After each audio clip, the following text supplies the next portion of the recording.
ভাইয়েরা, আমি মোহাম্মদ আবু দাউদ প্রধান, সাবেক চেয়ারম্যান ৫ নং চাকলা ইউনিয়ন পরিষদ, বর্তমান বাংলাদেশ জাতীয়তাবাদী দল পঞ্চগড় সদর উপজেলার নির্বাচিত সভাপতি, পঞ্চগড় চেম্বার এবং কমার্সের আমি নির্বাচিত পরিচালক।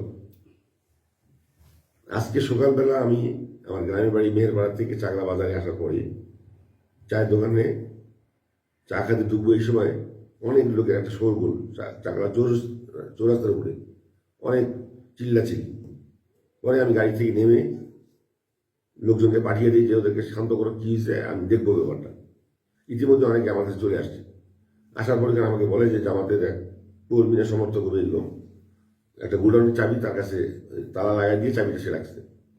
বণিক সমিতির সভাপতি, বর্তমান যে নির্বাচিত সভাপতি, সে আমাকে বলছে ভাই আমার চাবিটা সে আজকে নিয়ে গেছে, চাবিটা আমাকে দিচ্ছে না। পরে আমি তাকে বললাম যে পরিবেশ খারাপ করিও না, আজকে সবে মাত্র একটা নির্বাচন হয়ে গেল, পরিবেশ আর তোমার গ্যাঞ্জাম করো না, চাবিটা তুমি তাকে দিয়ে দাও। তারপর সে ওই ছেলে, আমাদের ছেলেটা চাবিটা তাকে দিয়ে দেয়। দেওয়ার পর সে তালাটা খুলে তাদের মতো করে তার দখলে নেয়। এখন এই ঘটনাকে কেন্দ্র করে এটাকে ভাইরাল করছে। আমি পার্টি অফিস করেছি, এখানে কোনো পার্টি অফিস নামমাত্র নয়, কোনো সাইনবোর্ড নাই, ওই ঘরের মধ্যে কোনো চেয়ার টেবিল বসার কিছু আসবাবপত্র নেই, এবং এটা যে পার্টি অফিস এর কোনো সিম্পটমও ওখানে নেই। এটা কল্পনার বাইরে ঘটনা। এই সময় লোকের গেঞ্জামের মধ্যে থেকে কে বা কাহার আমার পাশে দাঁড়িয়ে কি বক্তব্য দিচ্ছে সেটাও আমার বোধগম্য নয়।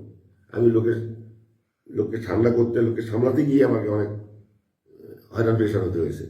এই মুহূর্তে আমাকে আমার রাজনৈতিক ক্যারিয়ার নষ্ট করার জন্য, আমাকে সমাজে ছোট করার জন্য, আমাকে বিতর্কিত করার জন্য উদ্দেশ্য প্রণোদিতভাবে কে বা কাহারা এই যে ঘটনাটা ঘটিয়েছে, ভাইরাল করেছে, এটা আমি তীব্র এবং জঘন্যতম ভাষায় আমি এটাকে প্রতিবাদ করতে চাই। আমার জীবনে এই ধরনের কোনো ঘটনা অতীত ঘটে নেই, বর্তমানে ঘটবে না, এবং ইনশাল্লাহ আগামীতেও ঘটবে না। আমি একটা দল করি, একটা দলের আদর্শের সঙ্গে আমি সম্পৃক্ত। আমার দল, আমার নেতা যেটাকে কোনো অবস্থায় এই শৃঙ্খলতাকে বিশ্বাস করে না। অতএব আপনাদের মাধ্যমে আমি এটা তীব্র প্রতিবাদ এবং এটার প্রতিকার আমি প্রার্থনা করছি।